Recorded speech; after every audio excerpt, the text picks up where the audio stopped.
Welcome to Common Off the Shelf, a podcast for the modern Contra and preppers. We discuss items, books, and topics from a common man's perspective, and our opinions are our own. Do not take any of these as hard facts, only as our interpretation and understanding in a flawed world of amazing products, price gouging, and cheap crap. Your results may vary, and your needs may differ depending on where you live and what you know. So don't take this as a blanket endorsement for all people in every situation. Just like camouflage, your abilities and needs will vary. This is a conversation about hypotheticals and fiction with these items, and never is an endorsement of the owner, author, or any actions. Lastly, we are just common men and not experts in the fields. If we get it wrong, great, tell us. If there is something better, let us know. I can't believe I had to say this, but some of you window lickers made this necessary. Hello everybody, my name is Grillo Logistician, and tonight I'm going to be by myself because everybody else is at work.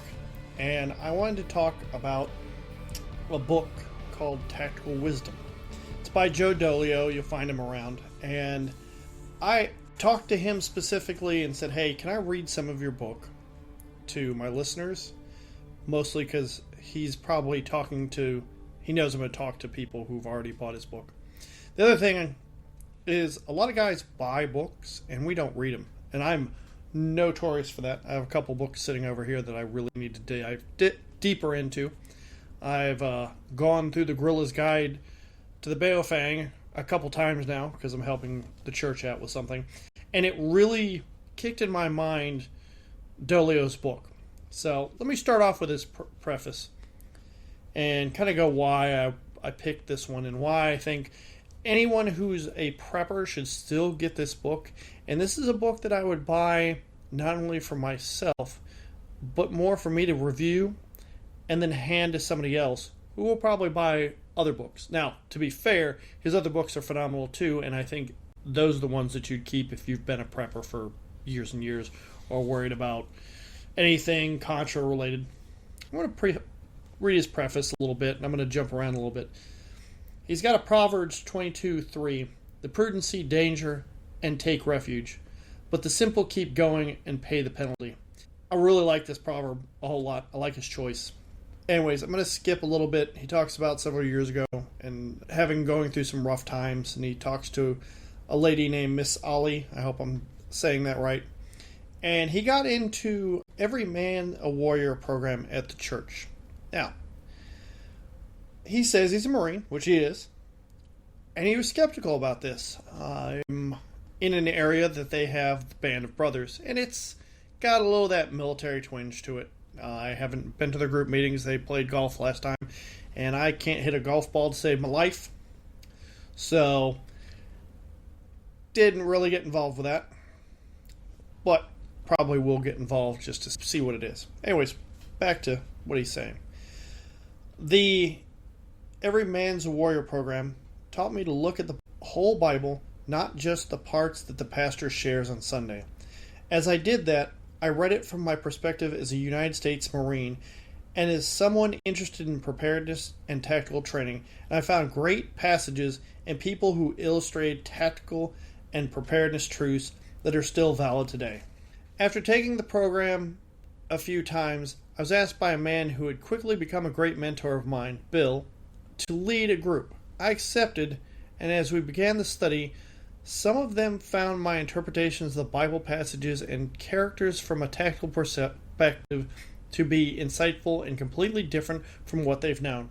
I wanted to bring this up because a lot of people, and like I said before, I came from a very atheist standpoint, a lot of people chagrin on the Bible, and I think it's probably one of the better books on how to do life properly. Now, it takes some reading, some interpretation. Not everybody's interpretation is the same. There are churches that you're not going to like.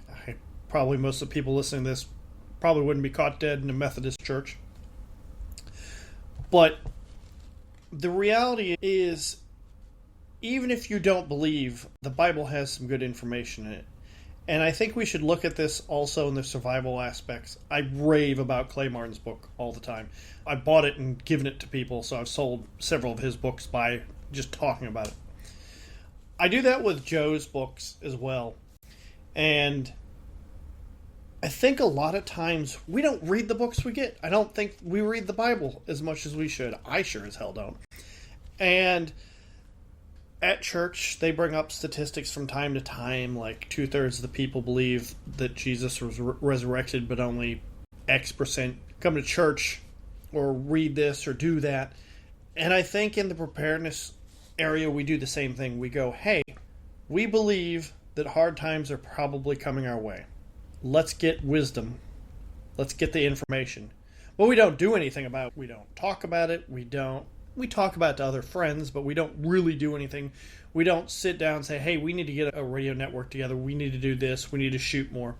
And I'm going to be doing a topic, hopefully, with the guys later about shooting and how much do you shoot. And I've posted on X. I talked to a group in Arkansas that's prepping together as best they can.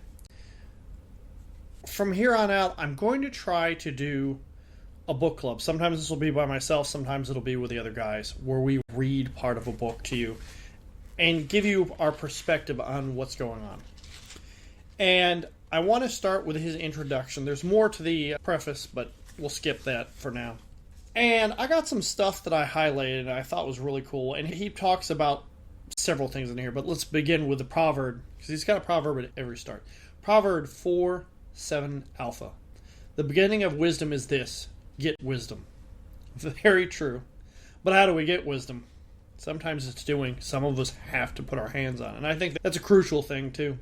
Dolio did a great job in the introduction discussing why we should prepare. And I think it's something that we do naturally, but it's hard to get somebody else to look at preparedness other than you're a kooky guy who's got a whole bunch of guns in his bunker in his basement and he's waiting for a tremor to come along, or he's out in the woods hiding from everybody, eating berries and chewing on twigs. So I'm going to read some of this highlighted stuff. As recently as the 1950s, every man in America had the skills to build a fire, make a tent out of a tarp, hunt, and have the fortitude to sleep in the wild even in winter. Do you feel our current society has this ability, particularly the younger generation?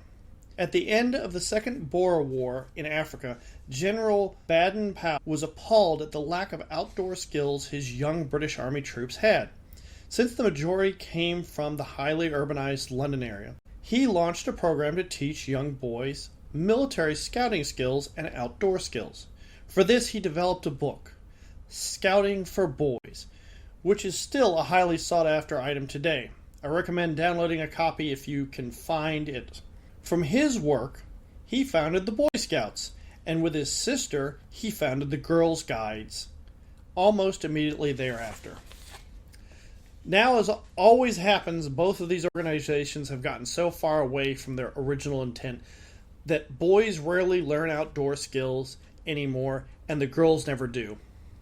And that's very true. My girlfriend hung out with the Boy Scouts a lot because her brothers were in Boy Scouts, and her father ran the small group of Boy Scouts for several years. So she always tagged along with a lot of the stuff. And I think sometimes we put girls women in general, in a box to protect them, which I think they certainly should be protected. I also don't think, personally, I'd want them to be on the front lines of a war. I know certain wars that has happened. I know they're fairly good snipers and support forces, especially in the medical field. So we could digress, but I still think they should get out and learn a lot of these wilderness activities that we don't do. Our church down here is doing their own Boy Scouts, so we don't have that Boy Scouts of America nonsense going on, which I appreciate handily, and I try to pick up the old Boy Scout books before they went off the reservation and hand them to the guy that's running that. I have no kids, so I tend to stay away from that, and I'm not the best with children. Let me continue on. However, the creation of the program was born of the same issue we face today. As a society, we lost the ability to fend for ourselves. The average person in Western society keeps about 2 to 3 days of food in their house, and overly reliant on technology to bring them news and communication, and has absolutely no plan to survive any calamity that may happen.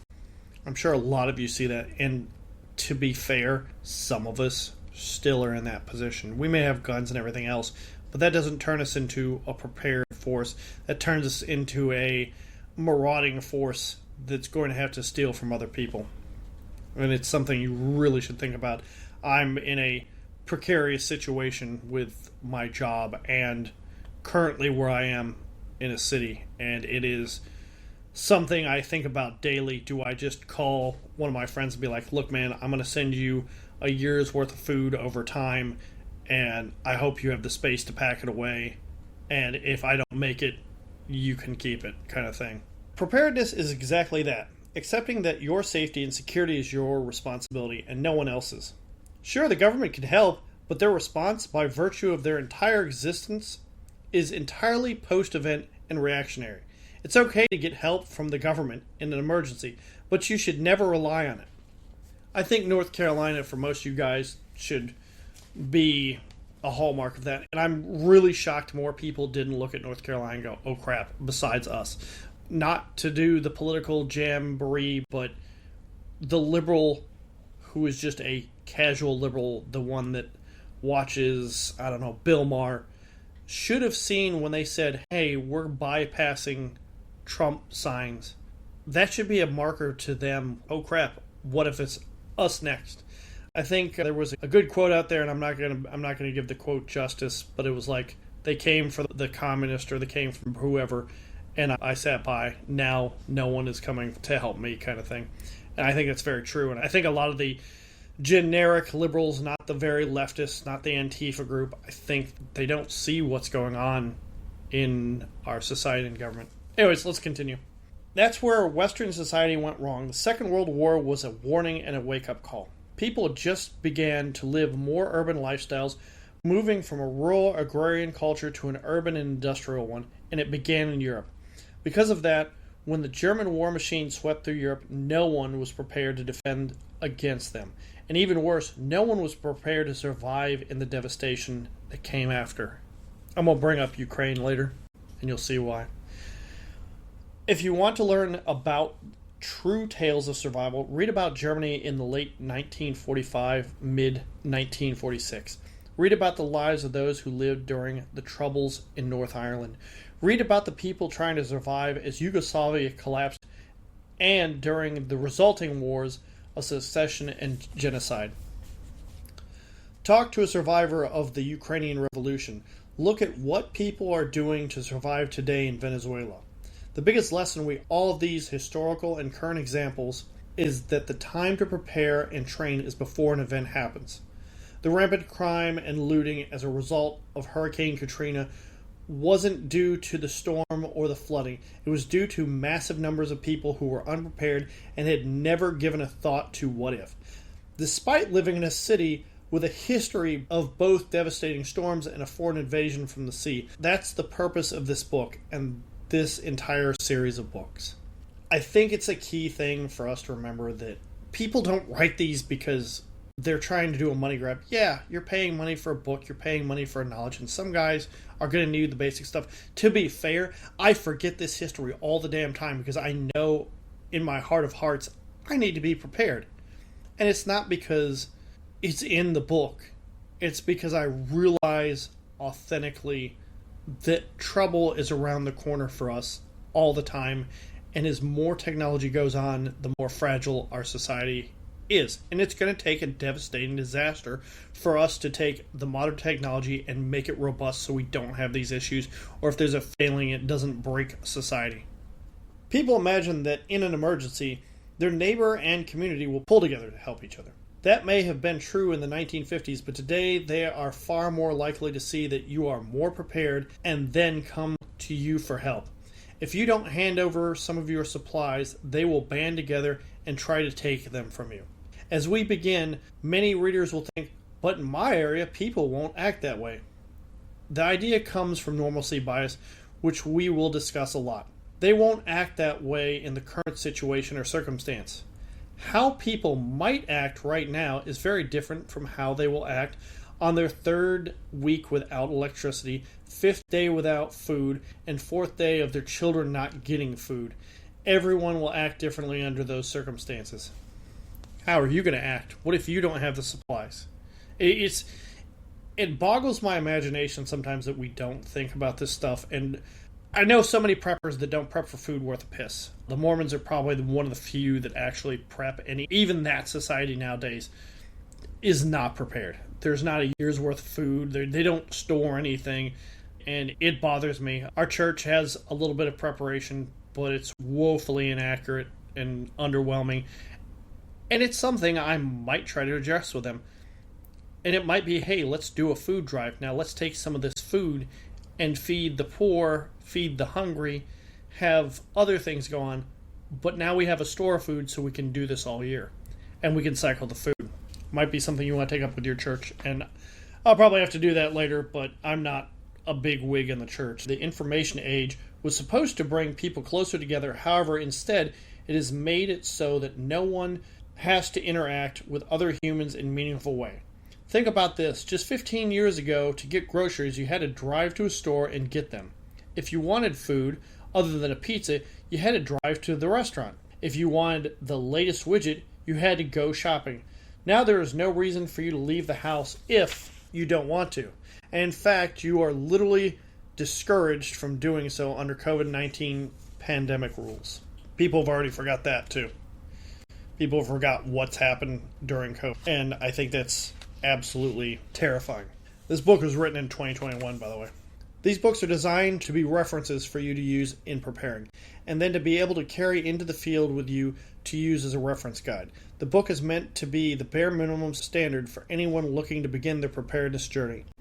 It will be very basic, and we will build on it later in later volumes with specific skill sets to help you grow and learn. The series will be skill intensive, and while we mention a few specific pieces of gear, they aren't meant to be gear catalogs. You can lose gear, but skills you will retain. Your most important lesson is the skills are more important than the stuff. I can own hundreds of feet of paracord and dozens of tarps, but unless I know how to build an effective shelter, the stuff is useless. I can buy a $700 metal kit, but I will bleed out unless I know how to use the gear. The book should also be the basic level for everyone who joins your mutual assistance group, or whatever you call your band of merry heroes. I don't recommend using the M word that's mentioned in the Second Amendment. It draws federal agents like unpaid taxes. A nice joke in there. Yes, you will need a group. Your group could be your family, it could be your friends and their families, or a group of like-minded people who band together. Not only will you need a group, but training together is fun. Getting a group of people together and doing a land navigation scavenger hunt or having a fire building, shelter building class is fun. We even once got a large group together and had teams camouflage and hide one of their members. It was a great time and everyone learned something. Our fragile society is never more than 72 hours from total collapse. That's an important concept. Whatever the situation today, 72 hours can result in the world turning completely upside down. Rather than discussing the obvious situations of storms or earthquakes, let me give two other examples of modern Western societies collapsing. In 2008, the Republic of Georgia was becoming a friend of NATO nations, and a couple of areas wanted to become autonomous. This is analogous to the Pacific Northwest and the rest of the U.S. currently as an example. Over a few months, the crisis spread by the majority of Georgia outside of two regions was completely peaceful. So the rest of the area was totally fine. These two places had civil revolts, and if you guys remember during the Summer of Love, this is very similar stuff. On August 1st, as Georgia attempted to stop the lawlessness in her breakaway area by moving police in, Russia invaded by land, sea, and parachute. By August 7th, hundreds were dead and thousands wounded, mostly civilians. There was no power in most of the nation, and a foreign army and various militias held a large part of their territory. The territory is still occupied today, with repression and targeted killing on both sides. Now here's why we'd bring up Ukraine. An even more relevant situation developed in just 72 hours in Ukraine in 2014. And a lot of you guys don't remember this. It's not because we're dumb. It wasn't important to us. On February 18th, mass protests against the president began in the capital. The protests were confined to downtown and the rest of the country went about life normally. Does this sound familiar? When the 19th began, police sealed off the protest zone in downtown Kiev, and people noticed, but since it didn't affect their lives, they paid little attention to it, since it was just those kids protesting again. While the TV showed the protesters shouting about revolution, no one put much stock in their ability to actually do. Again, does this sound familiar? On the 20th, a state of emergency was declared, and over 48 hours, 77 people were killed in clashes in the downtown area. Again, while people were concerned, it was still just those kids in the capital. By the 22nd, the protesters had completely overthrown the government, and all the fighting had been confined to the capital. The people in the rest of the country woke up to find themselves in a new nation, and armed militias sprung up to resist protesters, but too late. The problem for the militia was that they had waited until their government completely fell to try and save it. Now, in the eyes of the international community, they were the separatists, when just 72 hours before, they were the government supporters. I'm going to make a hot take here. If you ever hear a leftist talk about the riots on January 6th as an insurrection, this is what they feared, and this is how it was couched to them. I don't think anyone there, I think it was a totally different situation.